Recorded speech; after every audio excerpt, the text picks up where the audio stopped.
малко ще коментираме игрите и ни е много важно какво ще кажеш. Той е свързан с професионалния празник на фризьорите, който е днес.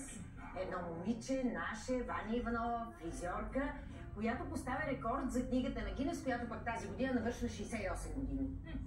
Но, дайте да видим видеото, после ще си говорим за него.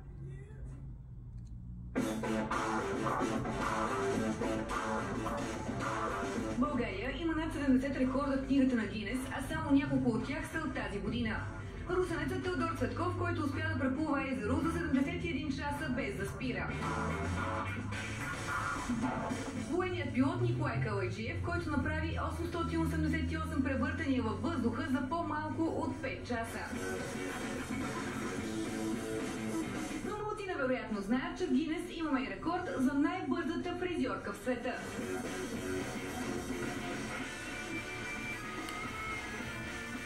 По този начин трябваше да изглеждат косите, за да бъдат и горе-долу красиви, като ги вдигаме. Ваня, сега ще ти засечем за колко време всъщност ще успееш да направиш. Само кажи кога да натисна старт.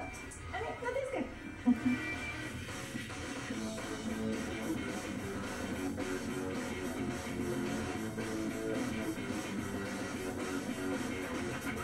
Стоп, 2 минути и 12 секунди. Това е Ваня, която преди 7 години предизвиква истински бум в сферата на красотата, като за близо 8 часа успява да направи 330 прически на 120 момичета. Прочетах една статия за една в Скиния и просто си казах, искам аз да бъда най-бързият фризьор. Буквално на шега стана с приятели, го направих, нямахме тези средства, защото себестойността на рекорда е доста сериозна. Аз много държах да е в спортната зала в Пазарджик. Някак си усещах енергията, че просто искам тази енергия, не исках никаква друга зала и си го представих там да бъде. И точно това, което си представях, точно това и стана. Тогава въобще не съм спирала за тези през това цялото време. Можех да дигна сигурно поне още 20 коси най-малко, между 20 и 30, не знам, защото накрая ги дигах за буквално, те сядаха и ставаха за секунди. В случая горе-долу дължините бяха като вашата коса, си даже малко по-дълги. Момичетата всички бяха такъви танцуващи в народни танци, сини хубави дебели плитки, от мен се изискваха косите да са до работа. Подготовката си Ваня прави абсолютно сама и до момента няма човек, който да е счупил рекорда й. Осъзнах, че след като в салона работи по 12 часа и си вече каталясал, нали, тук ритъма един, там е съвсем различно, но осъзнах, че трябва много въздух, много кислород, много... и това дойде от залата с много жестоко кардио го постигнах. Спомням си, че в началото ми бяха 10 минути на пътеката да бягам и не ми стигаше въздуха, после бях стигнала до час и половина да скачам войнишката на въже. Ти знаеш ли как да се подготвиш за това цялото нещо или някакси вътрешно чиста логика, оставих си по какъв начин би трябвало да се случи, но не бях на 100% сигурна. Когато получихме вече регистрационния номер от Гинес и получих инструкциите от Гинес, интересното беше, че когато ми преведаха самите инструкции, 90% съвпадаха с моята логика.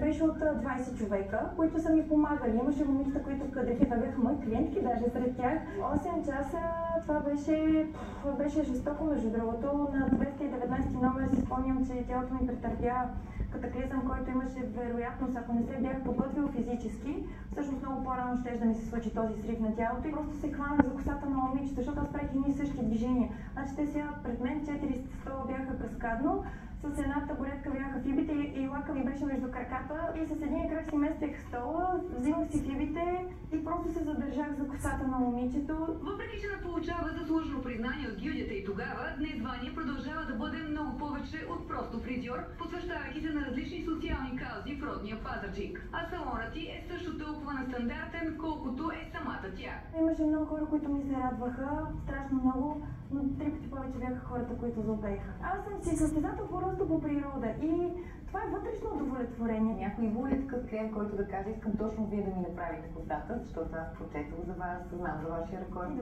Идвали са, да имаше един по-интересен случай, в който човекът доведе мъжът и кара съпругата си и той нямаше коса. И само, може ли съм да ме погреши по главата?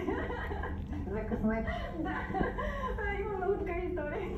Искам да поговорим за това нещо над главата ми. Нашата японска вища. Това дърво японска вища, кажи ми какво е направено? От пластмаса и бутилки. Доста пластмаса и бутилки, да. Тук са половинки. А в долната част има и всякакви литрови, половина, 2 литра, 5 литра, намачкани жестоко от мен лично.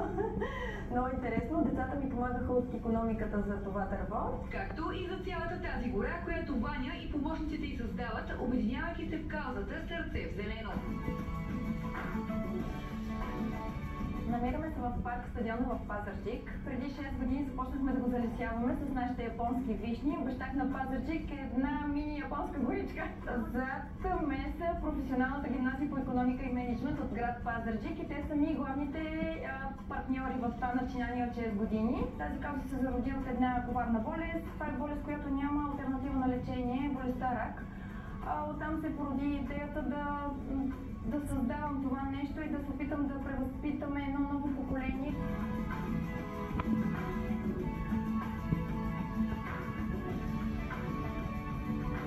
Няма по-красиво чувство от това да показваш, че ти пука за природата и че всъщност има едно подрастващо поколение, което го е грижа. Не случайно е рекордьор на Гинес, наистина това е призванието им.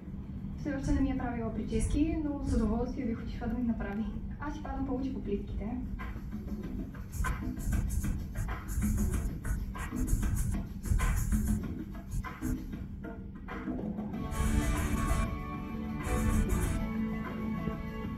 След рекорда ти за най-бърз фризьор в света, да очакваме ли и най-голямата вишнева градина, парк с вишневи дръвчета? Не може.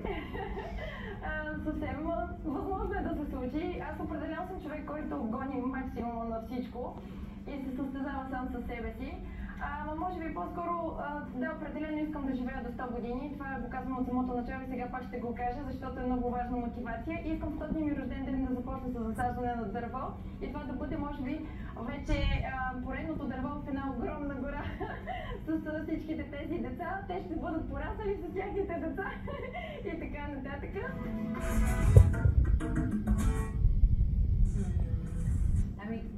Гледайте колко готино момиче е Ваня. Интересни хора в Пазарджик. Как? Това е извора на интереса. Ама наистина много хубаво нещо прави, защото някак си не е самоцелно и това, което видяхме сега с горичката, каузата. Ние имаме наше дърво в тази горичка, наша японска вишня, да, на кафе и ние се включихме в тази инициатива, така че ето. Да, много впечатлен, специално, че японски вишни седи и аз им много ги харесвам тези дървени, дано да стане голяма гора. Да, ти знаеш ли тази гора? Не. Аз не знам, Аз не знам обаче